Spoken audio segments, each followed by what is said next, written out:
Hello traders, hello friends. Welcome again to my channel. I'm Coach Jay. And as usual, weekend ngayon, kaya mas okay na mag-weekend planning tayo dahil hindi magalaw ang market. And also another benefit kapag nag-a-analyze tayo over the weekend ay nakakagawa pa tayo ng ibang bagay next week like kung meron tayong business or family dahil aabangan na lang natin ang price na pumunta sa ating levels. Kaya hindi na natin kailangan pang mag-analyze or magbabad sa chart. Okay? So, fake ako for example, minsan nagsiswing trade lang din ako kasi lalo na pag alam kong may pupuntahan ako. So, pag ganon, syempre sa S4 na lang ako mag-aabang ng confirmation ko, di ba? So, pero kapag naman may time, okay din na mag-day trade. Doon naman, bumababa ako hanggang M15. And syempre, yung directional bias ko ay S4 or D1. Yan. Kaya dapat ikaw, alam mo kung anong klaseng trader ka. 'Di ba? So, kung busy kang tao, mas okay na mag-swing trader ka. Pero if may time ka and kaya mo naman na check ng chart, okay lang din naman ang day trader, especially kapag medyo maliit pa yung capital natin. Alright? Let's revisit muna yung nangyari sa market last week by checking, of course, the DXY. Yan. So, bakit natin tinitingnan ng DXY? Dahil siyempre ang DXY ay nagpo-provide sa atin ng information kung weak ba or strong ang US dollar. Dahil siyempre most of the pairs ng tine-trade natin ay mga USD pairs. So let's begin dito sa US dollar index. Unahin natin ang weekly. Kita naman natin na nasa loob pa rin siya ng channel. Pero if i-check natin yung recent price action na ginawa, okay, so nakita naman natin na nagkaroon ng sell-off kay US dollar last week. Alright? So, tingnan natin ang daily. Mas kita natin na eto. So, sunod-sunod na bearish candles, no, ang na-create dito sa market. Okay, why? Tingnan natin ang last result. Okay, dito pa lang ADP non-employment change, ang forecast ay 163 pero ang actual result ay 150K. And syempre itong unemployment rate, no, last Friday ang result ay 4.1. Ibig sabihin mas tumaas ang unemployed. Okay, sa US. Very vital kasi ang employment sa US dahil alam naman natin na ang US ay overpopulated. So therefore, kung ang US dollar ay bearish, dahil ang Euro USD ay inversely correlated ng US dollar, makakakita tayo ng pagtaas, okay? Or bullish tayo kay Euro USD. Pero mamaya na yon. And straight na tayo dito kay gold, okay? Ayan. So, before we proceed, i-check muna natin ang high impact news for next week. Okay, so sa Tuesday, US Fed Chair Powell testifies. So careful ulit tayo dyan kasi magiging volatile ulit ang market. And then sa Wednesday, meron tayo kay NZD, official cash rate. So very important din to. Okay, so mag-shoot din ako ng video about our chart analysis kay NZD. And then another ulit, si Fed Chair Powell testifies. Okay, July 11, meron tayo ulit kay USD CPI. Very important din itong CPI na to for US. Okay. And then July 5, PPI naman.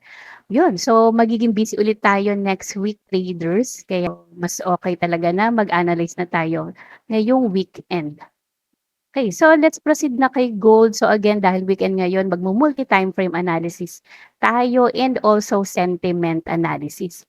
Okay, so starting with XAU USD weekly time frame, kita naman natin na very bullish talaga ang gold, okay, because of the series of higher highs and higher lows, and then nagkaroon dito ng impulsive move, and ngayon nga nasa correction phase ang gold, okay? Which is normal dahil ganun lang naman din talaga ang market, okay? So, hindi siya nag-move ng isang straight line, okay? So, it moves in waves like this, okay? Yan. So, let's check yung current market structure niya.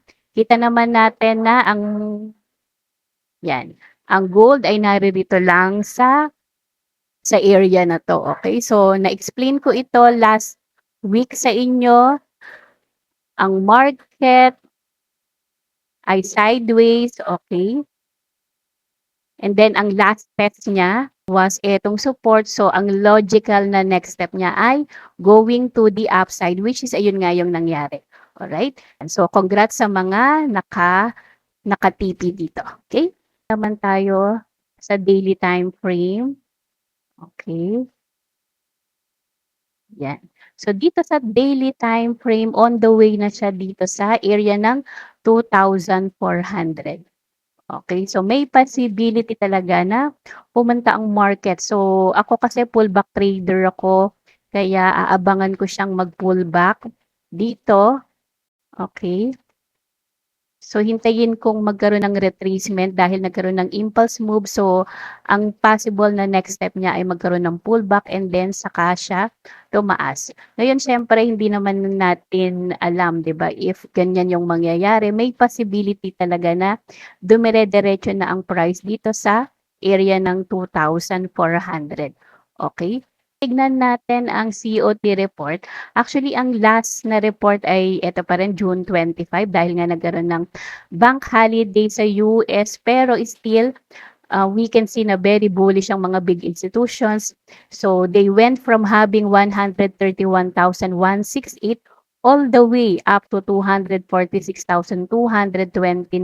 So, very bullish talaga ang gold kasi 284K ang kanilang long position and ang kanilang short position ay 38K lang. Kaya ang mas safe na ang hahanapin lang natin ay mga buy opportunities kasi ang momentum ay nasa taas. Alright? And then, pwede na tayong bumaba sa H4.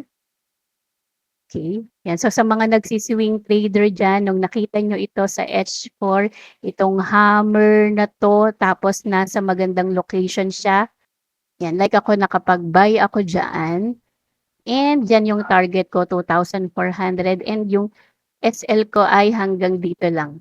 Okay? Yan. So, actually mga 1:2 yung aking trade diyan. So, hayaan ko lang siya. Okay? Ngayon sa mga hindi nakapag-buy, okay lang yun. Hintayin niyo na lang mag-retrace. Alright? So, ako nag-partial TP na rin ako dito. Yan. So, that's for gold. Naman kay Euro USD, nagkaroon tayo dito ng very bullish candlestick na to last week.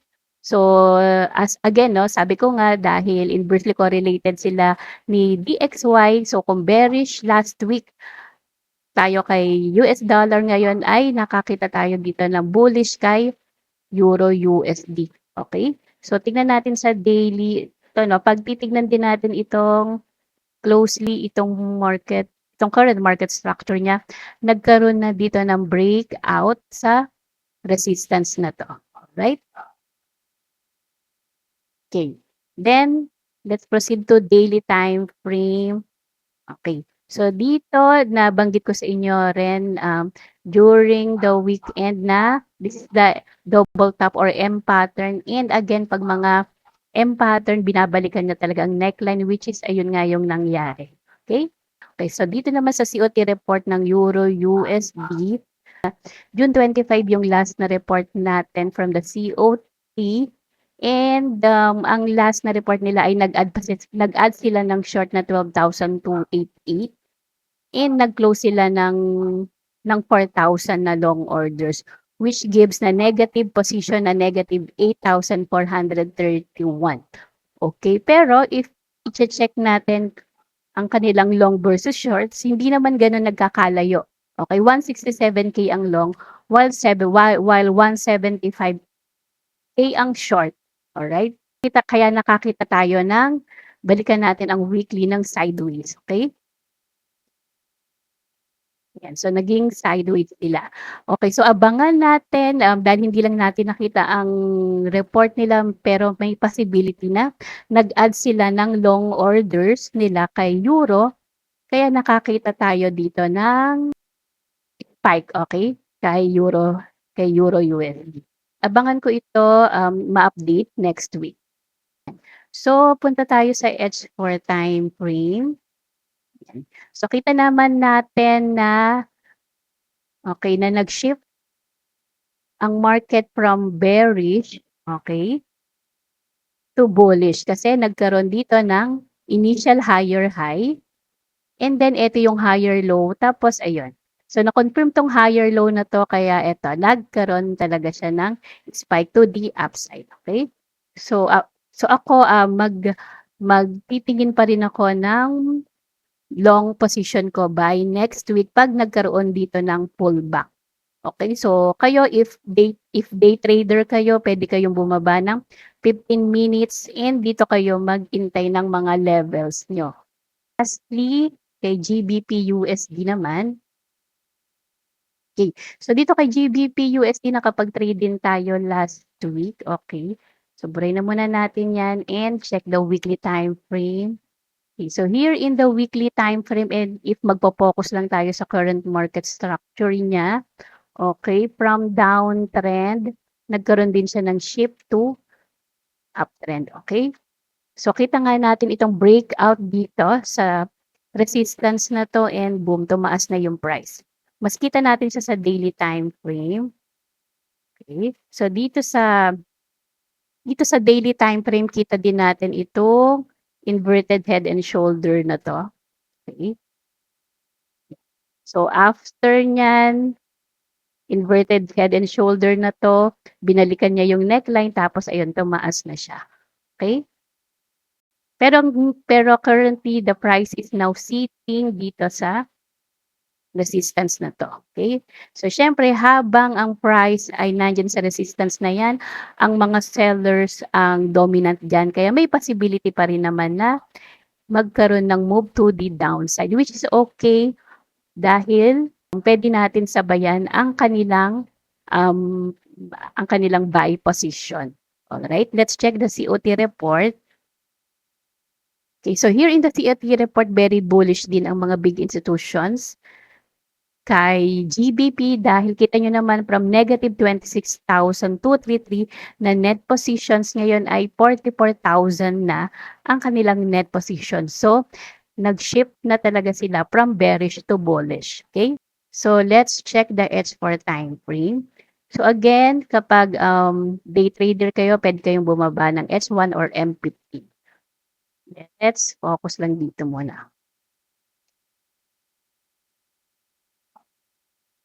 Yan. So, dahil pati ang EMA 200 ay pointing upward, okay, pwede natin abangan itong level na to and also itong level na to. Okay?